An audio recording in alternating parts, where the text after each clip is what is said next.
A paz do Senhor Jesus. Vamos começar mais um cafezinho com Jesus, amém? Eu sou o pastor Alex, que faz o cafezinho com Jesus. De antemão, quero dizer assim, irmãos. Procure, irmãos, não só ouvir, mas também praticar cada mensagem pregada por mim. Amém? Hoje nós vamos iniciar aqui o terceiro áudio do Se Pôr na Brecha, Ezequiel 22:30. Vamos lá? Acredito que o áudio de ontem o pessoal achou que ficou um pouco sem açúcar. Irmãos, eu dou lugar e Deus usa, a gente tem que respeitar e deixar acontecer, né? Mas ninguém reclamou não, todo mundo gostou. Vamos lá, Ezequiel capítulo 22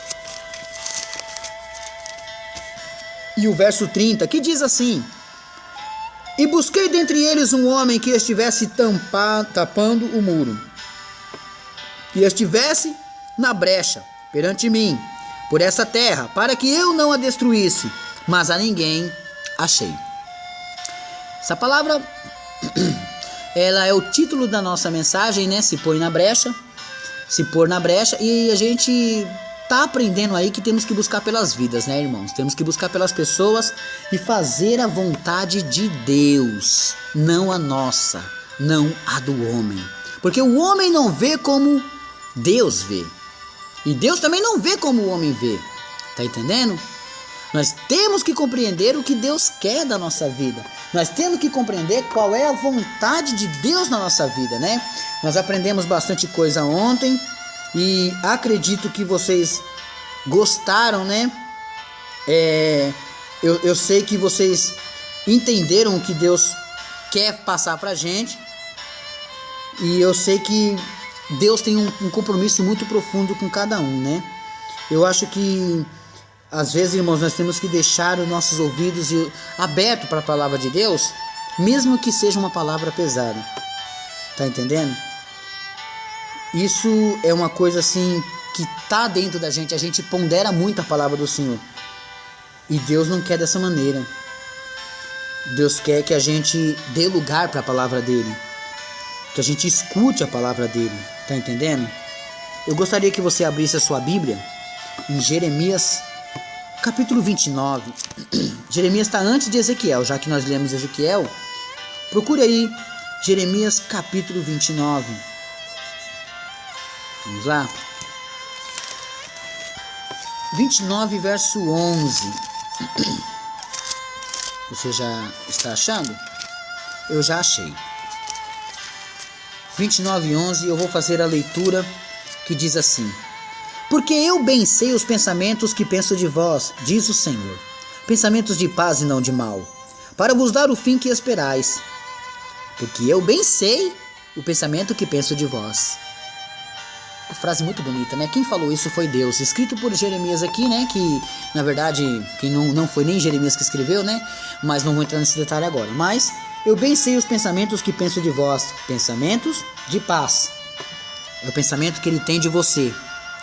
É o pensamento que ele tem de você terminar a sua vida bem. Mas quais são os pensamentos que você tem do seu pai, da sua mãe, do seu marido, dos seus filhos? Por que está desistindo tão cedo? Por que acha que já perdeu? Por que você acredita que não vai conseguir? Por que se olha no espelho e não se enxerga, achando que não é capaz de nada? Como é que pode dizer que aquela pessoa que você antes dizia que amava, hoje é uma porcaria e não presta? Sendo que você está tocando numa criação de Deus, porque Deus disse que tudo que ele fez foi bom. Como é que você fala que o que ele fez não é mais bom?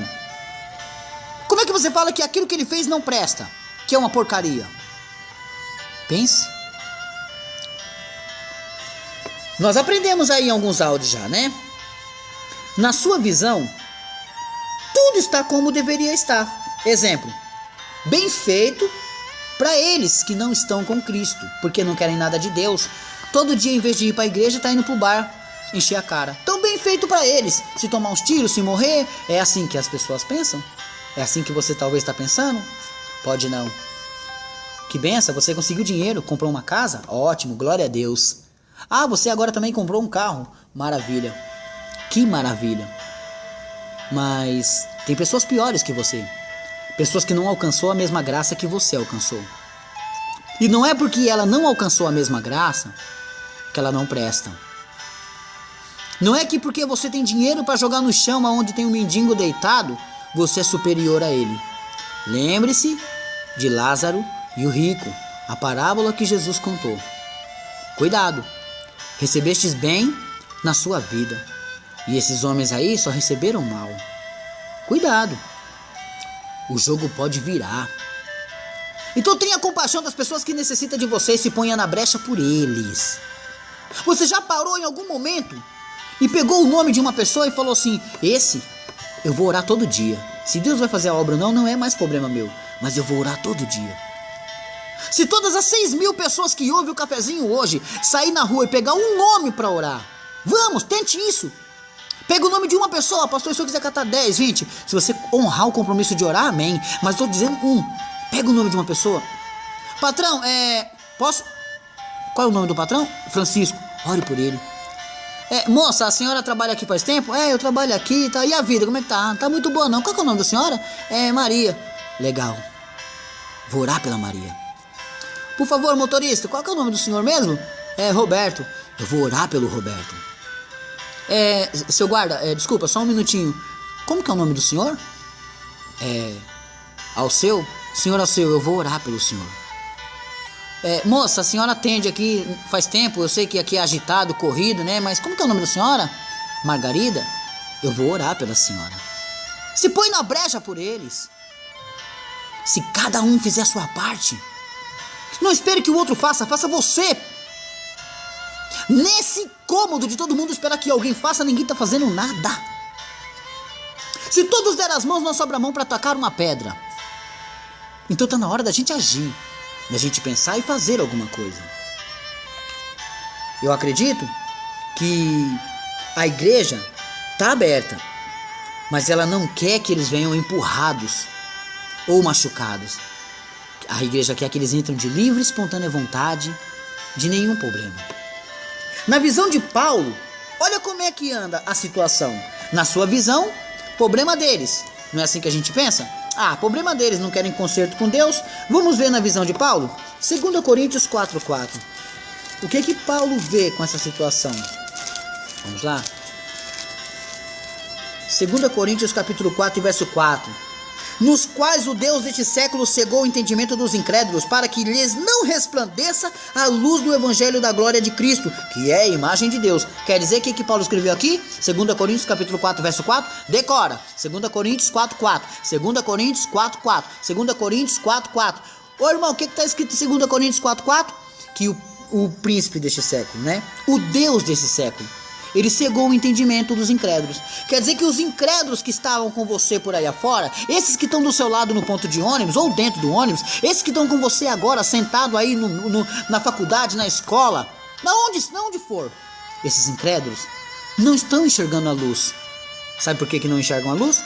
Porque o Deus desse século cegou. E se o Deus desse século cegou, ontem eu comentei sobre Marcos. Acho que foi ontem. Mas irmãos, Marcos disse o quê? Eis que vos dou poder para curar. Então peraí, se o Deus desse século cegou os incrédulos, eu tenho poder para curá-los. Pegou?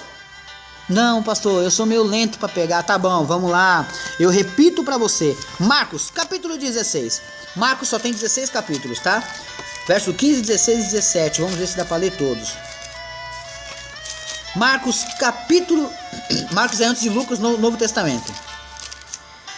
Um abraço para todos que estão começando a mexer com a Bíblia, né? Irmãos que não liam a Bíblia, não mexiam com a Bíblia, agora, através do Cafézinho com Jesus, está voltando a mexer com a Bíblia. Olha só. Marcos capítulo 16 e versículo 17 diz assim, ó. E esses sinais seguirão os que crerem em meu nome. Expulsarão os demônios, falarão novas línguas, pegarão nas serpentes e beberem alguma coisa mortífera. Não lhes fará dano algum. Ponto. Não. Ponto nada. Vírgula. E porão as mãos nos enfermos e os curarão. Tá bom? 2 Coríntios 4:4. Nos quais o Deus desse século cegou o entendimento dos incrédulos, para que lhes não resplandeça a luz do evangelho da glória de Cristo, que é a imagem de Deus. Quer dizer, estão cegos. Um cego não enxerga a luz, então eles estão cegos. Se o cego não está enxergando a luz, quem é que tem que curar eles? Quem tem o poder de cura. E quem é que tem o poder de cura? A igreja de Jesus. E quem é a igreja de Jesus? Ei, você. Dá uma olhadinha para sua mão. Estes sinais seguirão os que crerem. Estes sinais seguirão aos que crerem. Você pegou essa palavra? Você entendeu? Será que você captou o que Jesus está querendo dizer? Pastor, mais ou menos. Ah, não tem problema não, raciocínio lento é comigo mesmo. Vamos lá. Lucas capítulo 10, 19 e 21. Vamos lá? É só ir um pouquinho para frente agora, você recebe a palavra. Vamos lá. Lucas capítulo 10. Achou Lucas 10? Verso 19 e... Vamos lá. Eis que vos dou o poder. O que Jesus está falando que ele deu pra gente? Um pedaço de pau para enfrentar demônio? Não. Uma pedra? Não. Um estilingue? Não. O que ele deu? Eis que vos dou o poder para pisar serpentes e escorpiões e toda a força do inimigo, e nada vos fará dano algum. Então, pera aí, pastor. Pera aí que Marcos capítulo 16, verso 17 diz, 17 e 18, diz que eu posso pôr a mão nos enfermos e curá-los? Sim. Por quê? Porque 2 Coríntios 4,4 diz que eles estão cegos. Se 2 Coríntios 4,4 diz que eles são cegos, precisa de cura. Se Marcos capítulo 16 diz que esses sinais seguirão os que crerem, e eu posso pôr a mão nos enfermos e curá-los, então eu vou para Lucas aqui e confirmo a vitória. Eis que vos dou o poder para pisar serpentes e escorpiões, e nada da força do inimigo lhes fará dano algum. Ponto. Pegou, irmãos? Eu fiz uma junção de 3 versículos. Espero que você tenha pegado. Tô pregando Bíblia, não é a revista Veja. Tô pregando Bíblia, não é o gibizinho. Eu não tô pregando que Deus vai te abençoar e você vai comprar um carro. Não tô pregando que Deus vai te abençoar e você vai comprar uma casa. Você pode até precisar e Deus também pode te dar. Mas esse não é o meu trabalho. Meu trabalho é pregar salvação. É necessário que quando eu estiver andando nas ruas de ouro lá no céu, eu trombe com você. Ô, pastor Alex, você por aqui? Que benção. É lógico, né, meu filho? Você acha que eu não ia ser salvo, não? Mas a gente vai se trombar lá no céu. Por quê? Porque eu quero que você seja salvo. Não quero pregar para você prosperidade. Quero pregar para você libertação, santidade, salvação. Isso que eu quero pregar para você. E essa era a visão de Paulo. Então a visão da igreja é que o problema deles é porque não querem vir para a igreja. A visão de Paulo é que o problema está que o Deus desse século cegou o entendimento dos incrédulos. Agora, Deus falando sobre sua visão. O que Deus falou sobre a visão dele? Jeremias 4:22. Vamos lá. Jeremias 4:22. Quando eu e Deus senta no sofá de casa para fazer estudo, irmãos, sai faísca. É profundo, tá? Olha só, eu sei que você tem se alimentado, porque vem direto do trono. Eu, humanamente, não conseguiria falar nada disso. Nada. De mim não tem nada aqui. Olha só. Jeremias capítulo 4 e verso 22 diz assim, ó. Olha o que Deus fala da igreja. Porque a igreja pensa que é culpa deles porque eles não querem vir para a igreja. Porque a igreja está com a porta aberta. Paulo falou que a culpa não é deles. Que a culpa é que o Deus desse século cegou eles. Aí o pastor Alex explicou para você, usando que dá para você curá-los, porque você tem poder. Provei em Marcos e provei em Lucas. Agora Deus em Jeremias 4:22 vai dizer para você o seguinte, para a igreja e para você: deveras o meu povo está louco, já me não conhece, são filhos nécios e não entendidos, sábios são para o mal fazer, mas para fazer o bem nada sabem. Muita gente aí fora só são sábios para fazer a sua própria vontade. Tá entendendo? Eles são muitos ruins de pensamento para fazer o bem, mas para fazer o mal, eles são maravilhosos. Essa é a visão que Deus viu a igreja aí, como a igreja tá. Agora, Deus falando sobre o ímpio. Olha Deus falando sobre o ímpio, meus irmãos.